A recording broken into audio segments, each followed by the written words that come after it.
Olá, eu me chamo Cristiane Gomes, sou doutoranda em Educação pela Universidade La Salle de Canoas, Rio Grande do Sul, Brasil.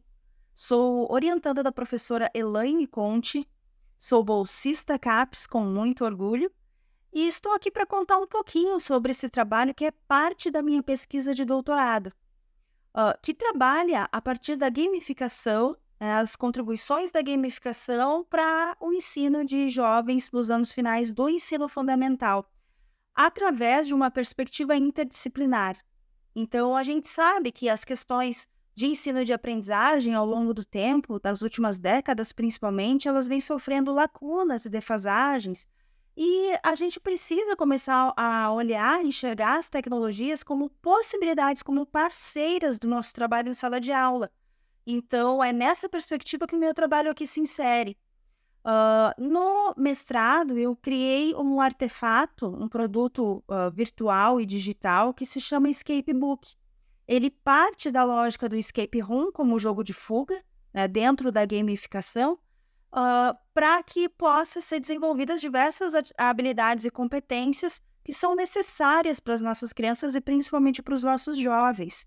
Então, tudo isso numa perspectiva interdisciplinar, porque a gente acredita muito que o aluno não é aquela caixinha fechada dentro das disciplinas. Há um mundo de possibilidades que a interdisciplinaridade e o escape book podem, então, estar desenvolvendo nesses nossos estudantes.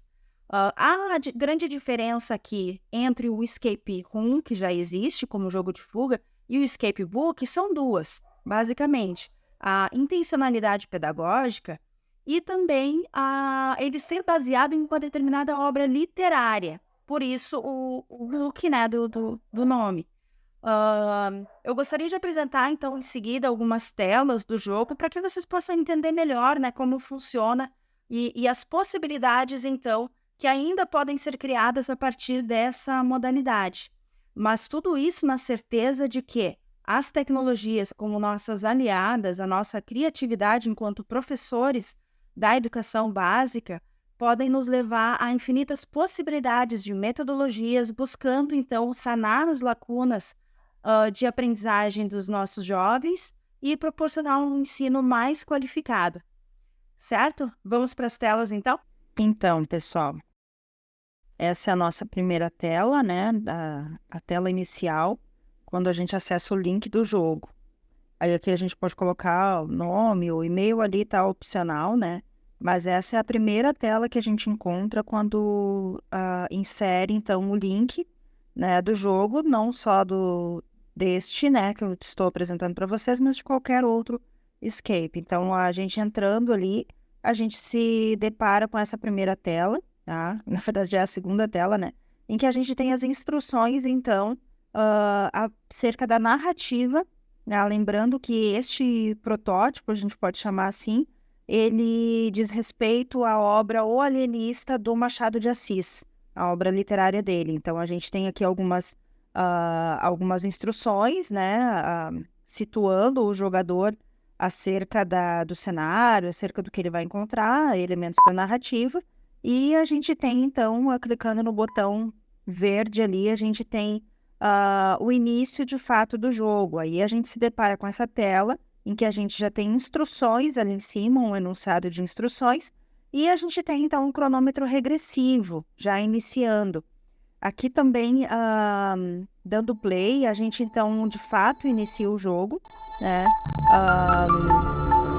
Vocês podem ver que começa uma música, eu vou pausar aqui para poder falar. E a gente se depara, então, com essa imagem em 360 graus. Essa imagem eu peguei aleatoriamente. Aleatoriamente não, a escolha foi devido justamente às paredes serem verdes, né? Porque o cenário é a Casa Verde, que é o primeiro hospício do Brasil na narrativa do Machado de Assis. Então, se eu paro a música, eu paro também o movimento da imagem. Mas como vocês podem ver aqui, eu posso estar mexendo na imagem, né? Porque ela é em 360 graus. Então, isso é bem legal, dá uma ideia de movimento bem interessante. Então, a gente tem esses diversos ícones, né? E esses ícones, vocês podem ver que eles têm símbolos diferentes. Tem números, mas eles não estão de forma linear, né? Faltam os números pares. Isso foi de propósito, para que o jogador pudesse encontrar e se deparar com todas as pistas. Se eu tivesse uma linearidade, eu perderia esse momento, né? Essa possibilidade aí. Aqui à esquerda a gente tem também as 7 senhas que eu programei para o jogo, tá? Pode ser mais, pode ser menos. Se eu erro a senha, abre ali o botãozinho de dica, tá? Isso é uma coisa interessante também do jogo. E a gente tem, então, esses ícones, né? Eles ficam piscando aí. Cada ícone desse, gente, é uma pista que vai Caro levar ao paciente, desbloqueio da próxima senha. Então, aqui, por exemplo, caro paciente, vou tirar aqui porque tem um áudio, né? Que vai caro me atrapalhar paciente, aqui para poder explicar. Mas a gente pode notar que a primeira senha ali já é a quebra-cabeça, né? Que é a palavra ali que está em destaque, certo? Então, ó, já mudamos de tela, né? E a gente já tem um enunciado diferente. Se eu tivesse errado a senha, ele abriria o botão de dica, certo? Então, é um quebra-cabeça. O que o jogador precisa inferir, né? Lembrando que esse primeiro protótipo foi criado para ser trabalhado com professores, né? Então, ele precisa inferir que ele precisa encontrar, então, o quebra-cabeças. Aqui nesse caso eu testei antes, então tá montado, não era para estar montado, mas já está por causa do IP do computador, né? Então, aqui o jogador precisa inferir é que a próxima senha, então, é ilha. Aqui era a palavra ali em destaque, tá? Ó, e já fomos para a próxima senha. Aí a gente pode seguir, então, e desvendar, né, os outros enigmas.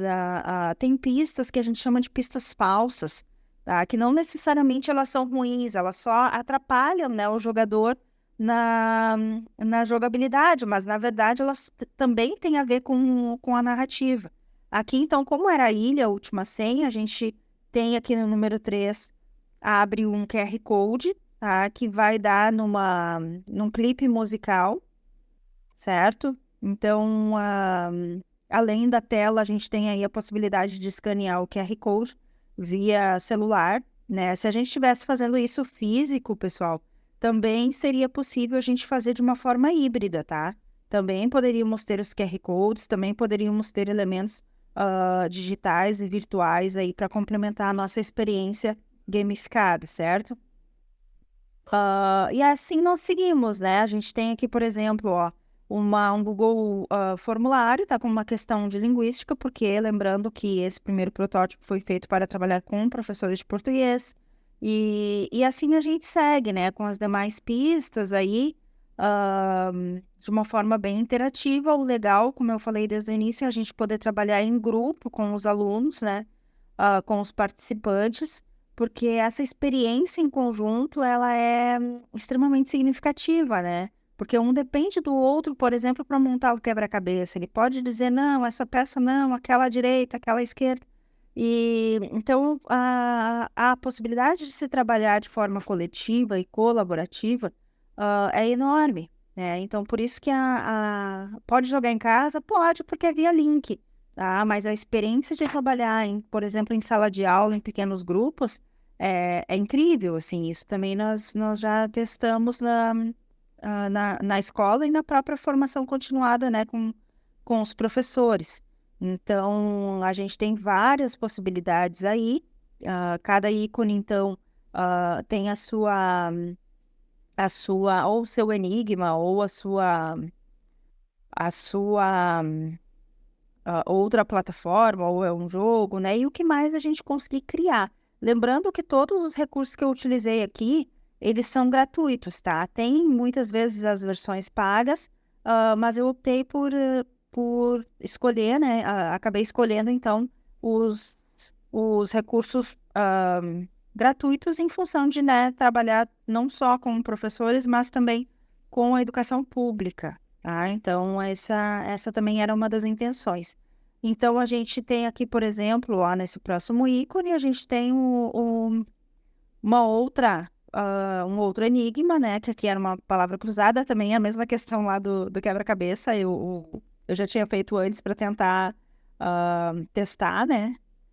Por isso ela já estava feita ali, e por causa do IP do computador, né? Então, a gente tem um outro ícone aqui que vai levar uma carta enigmática, tá? Que vai levar a próxima pista, e assim a gente vai construindo, né, juntos, pensando que a gente tem esse cronômetro regressivo. Eu botei aqui 40 minutos, porque foi o tempo que eu julguei necessário para trabalhar nesse primeiro momento com os professores. Mas a gente pode botar 5 minutos, pode botar quantos minutos a gente achar que seja interessante.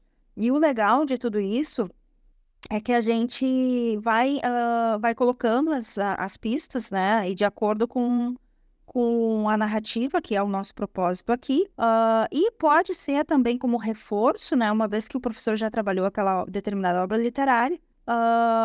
Aqui a gente tem, então, uma outra atividade, né? Que era bem legal, bem coletiva, assim, que é um Padlet. Mas só retomando a questão da, da jogabilidade, né? O que a gente conseguir construir de forma coletiva é um ganho, né? Para todos. E, e assim a gente vai pensando de forma interdisciplinar, né? As atividades podem ser elencadas, né? De forma coletiva com os professores. Então, isso é um ganho, né, gente? Então, a ideia é fazer uma biblioteca de escape books. Esse é o próximo projeto daqui para frente. Fico também à disposição aí e agradeço a atenção.